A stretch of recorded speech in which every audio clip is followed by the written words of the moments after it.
Hello, guys, and welcome back to the channel.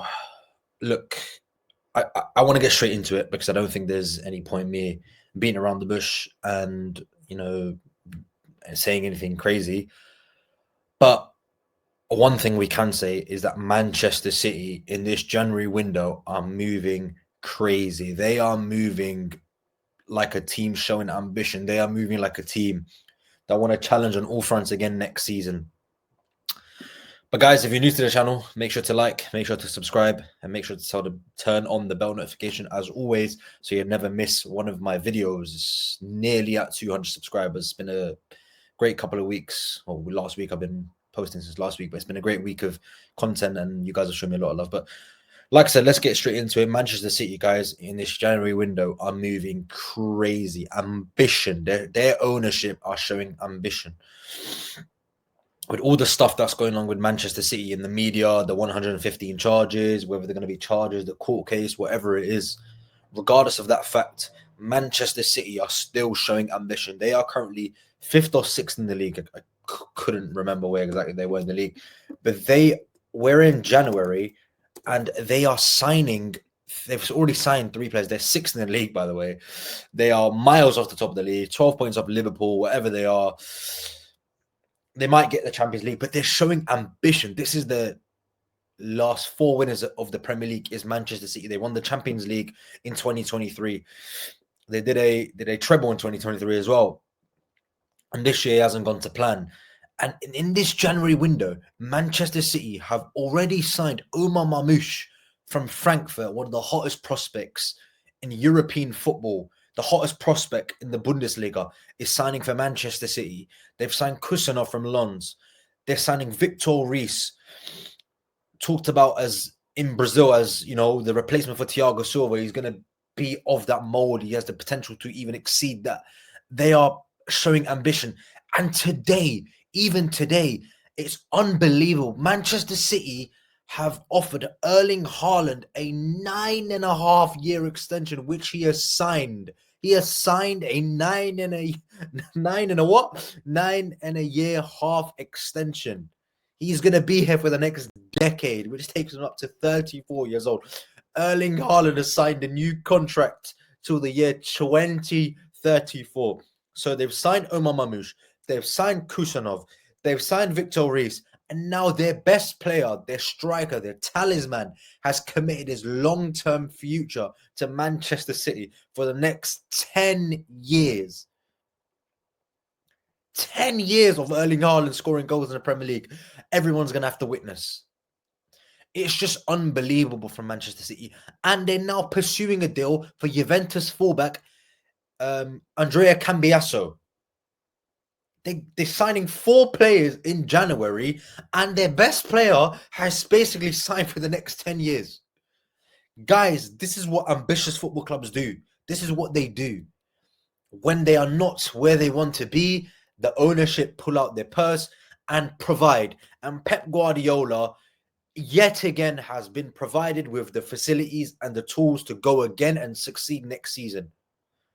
He is signing 3 players, almost 4 now, so they have a 6 months embedding period, because this season is a free-for-all for Manchester City. They're not going to win the league. They're not in the League Cup. They're still in the FA Cup. They're still in the Champions League, but it's a free-for-all for Manchester City. Nobody expects them to go and win the Champions League, win the FA Cup, or win the Premier League this season. So they have basically given 6 months for free for all these players to embed into the squad properly. Instead of bringing them in the summer, them having a preseason, then getting used to it, then they're getting used to it now by playing games and being involved in a season. This is what you call ambition.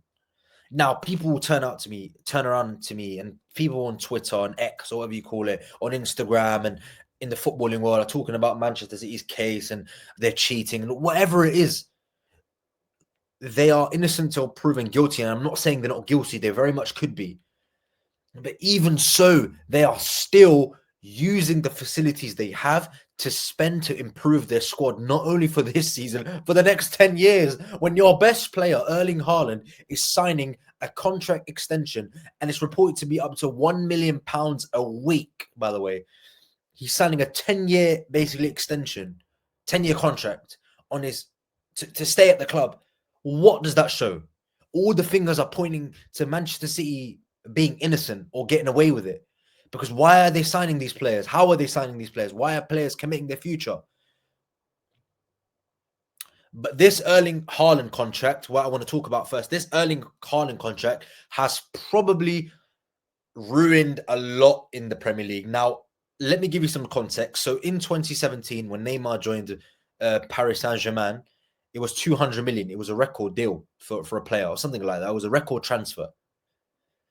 When that deal happened, transfer prices rose drastically. We've seen the likes of Caicedo go for 100 million, Enzo Fernandez go for 100 million, Harry Maguire go for 80 million. These are all linked to that Neymar transfer that took the bar there. Because before that, the record transfer was, I think, Philippe Coutinho. No, before that, it was not Philippe Coutinho, sorry. The record transfer was, I think it was Paul Pogba to Manchester United. Then you had Lukaku going for 90 odd million and stuff like that. It all started from that Neymar deal when he joined Paris Saint-Germain. And Manchester City are just doing an unbelievable... It's just... I can't describe it to you. Because Haaland has signed a 10-year contract to stay at Manchester City for £1 million a week, reportedly. And Liverpool can't secure Salah, Van Dijk, and Trent in the last 6 months of their contract. Haaland's contract was not going to expire this summer, and they've tied him down for 10 more years. It just puts things into perspective. They're sixth in the league, and Liverpool are top, and they can't afford to pay Salah, Van Dijk, and Trent what they want to stay at the club. These are Liverpool's three best players. Now, if they're going to be looking at Erling Haaland's new contract, they're going to be asking for that price because Salah's on that level, Van Dijk's on that world-class level. Maybe Trent Alexander-Arnold's going to be asking for that wage or near enough near that. This Haaland contract has set the bar right here, very, very high. This is one of the most lucrative contracts, not only in the Premier League, but in the history of the sport. In the history of the sport. This contract is one of the biggest contracts offered to any player in the history of football. Haaland. This is unbelievable. And Manchester City are moving crazy. They are moving mad. And why? Because they want to win. They want to go again. They want this project to be here for the next 10 years and so on and so forth. They want to bring players now that are going to help them win now. Not 5 years from now, not 6 years from now. And those players most definitely will do because they're young players. Mamouche, Reese and Kusanov and Cambiasso. These are young players. And they've already got the likes of Rico Lewis, Simpson Pussy. I don't know to say his name, but that guy, the youngster they're bringing through at Manchester City. A very, very talented group of players. They already have the likes of Bernardo Silva, Kevin De Bruyne, the experience. They've got Savinho, is very, very young. They've got Foden, Jack Grealish. And now they've added Mamouche to it. They've added Victor Reese to it. They've added Kusanov to it. They're looking to add Cambiasso to it. Erling Haaland's now signed for the next 10 years. They've got Gvardiol. They've got the leadership of Diaz. Rodri is going to come back into this team. This project for Manchester City is far from over. And Pep Guardiola, everybody thought that he's going to leave at the end of the season. He has signed a 2-year extension as well. This dominance of Manchester City might have stopped this season, but all the signs are pointing for them to go and do it again and again and again and again because the ownership that they have, the City Group, they want to win now. They want to win the next year and the next year and the next year. And they are planning for that in this window. Intelligent forward thinking, which is going to provide them with unbelievable chances to win silverware.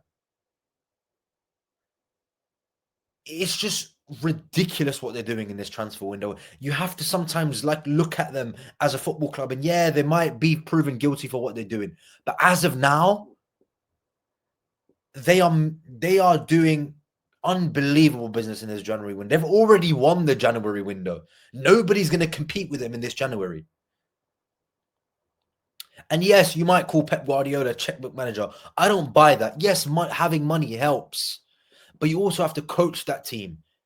You also have to win with that team. You also have to be consistent with that team. And don't get me wrong, the money that he's been offered, the money he's been able to spend, it is a luxury. But how many coaches have we seen throwing money at the situation? Look at Manchester United. They've thrown money at the problem for the last 10 years. They've won one Europa League, 2 FA Cups, and a League Cup. 2 League Cups. And that's only come in the last couple of years, the FA Cup and the League Cup. Before that, they went 5 years without a trophy. So it's all well and good throwing money at the problem, but you have to throw money at the right players and address the problem effectively. And you have to be honest, Pep Guardiola has done that at Manchester City. 4 Premier League titles in a row doesn't lie. I think he's got 6 Premier League titles. It's not a lie. There's a reason for that.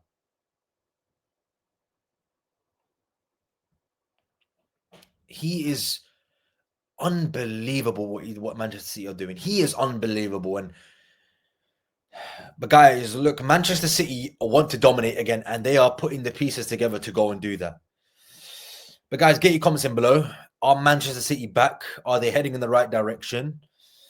And what does this mean for the rest of the Premier League? Because as a Liverpool fan, and if Arsenal fans will be looking at this, Manchester United fans will be looking at this, Tottenham, Villa, Newcastle, who have the spending power to do the same, but FFP are looking at this Manchester City project and thinking, how the hell do we compete with this? But guys, get your comments in below. Make sure to like, make sure to subscribe, and I'll see you in the next one.